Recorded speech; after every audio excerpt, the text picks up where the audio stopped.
girl, where are you and what are you doing? I'm here. I'm here. What were you doing? I was trying to find eyeshadow palettes.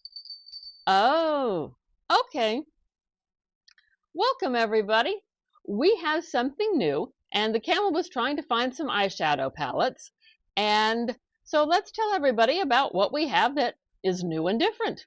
Okay, I like lots of different eyeshadows. Yes, so do I. I'm beginning to get quite the collection now that I've been doing subscription boxes for a little while. And so I wanted to play around with some eye looks.